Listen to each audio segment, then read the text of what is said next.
Hello and welcome back to episode 2 of song breakdowns, production breakdowns if you like, from the Lookout album sessions.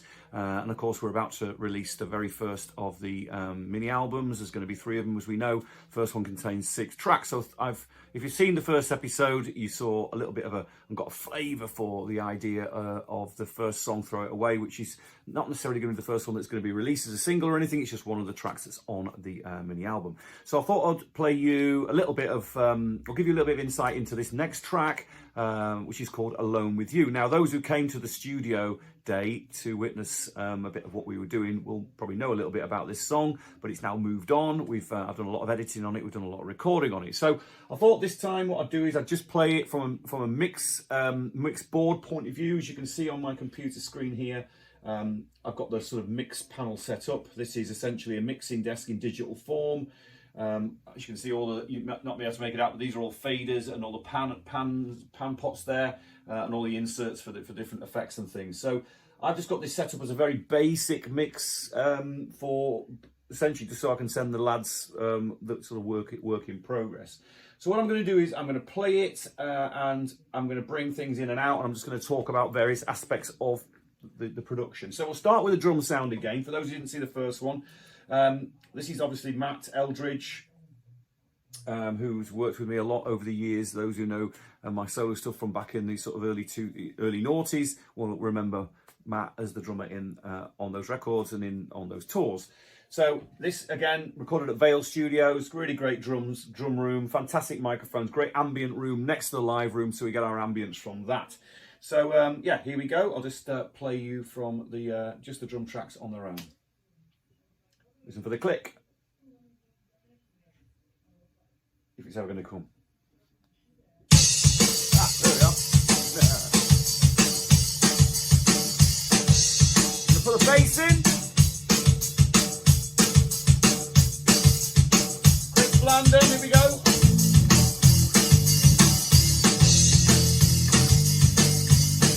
My guitar.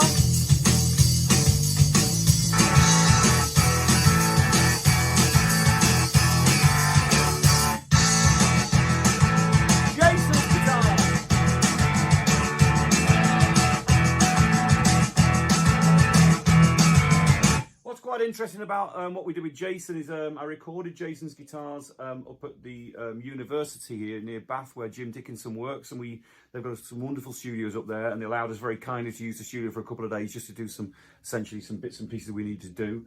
And I just want to sort of get to that and play you a little bit of what that represented, because we worked on a number of different ideas, and that's the great thing about multi-tracking like this. You can sort of you do everything independently. If you have an idea that you have an idea and you want to try something out, it's easy just to sort of try something without losing anything at all, and have a bit of a mess about. So I'm just going to bring it to that level. Bring it to the part. So this is bridge 1 here. Just from here, play from here.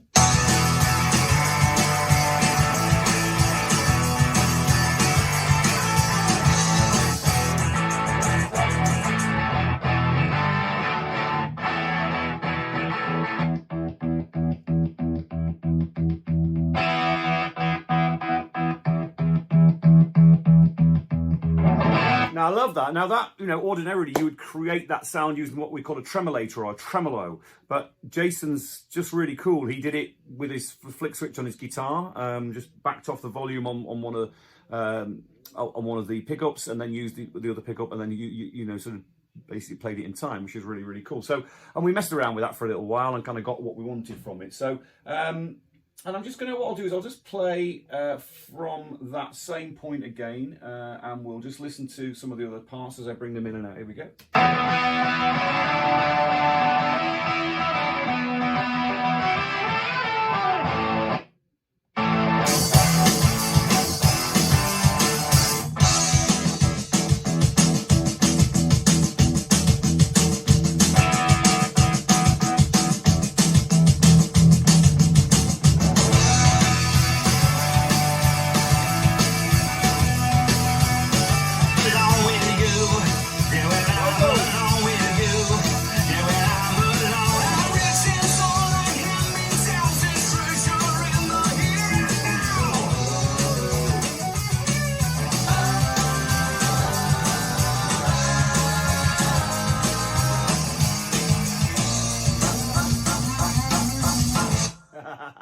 having fun with my backing vocals. Yeah, so, I mean, you know, it's a little flavour of what we've got going on there. All sorts of stuff. This track's now with the mixer, Chris Diada, and I'm continuing to work on the other songs going forward. So, yeah, I mean, I think what's interesting about this record, which has been a great process, is that it kind of started out as one thing live in the studio. Then when I got it home and I started working on the edits and I had other, you know, I started getting other ideas and the backing vocals started forming in my head.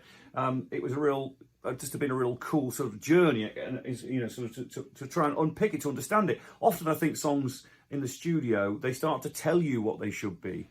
You know, you can have all the ideas in the world, but actually sometimes it's the ones that come out of nowhere because you've delivered something or you've played it in a certain way or whatever, or just the atmosphere in the room. You know, it promotes a kind of constant change, sort of, you know, evolutionary change as the music evolves, you know.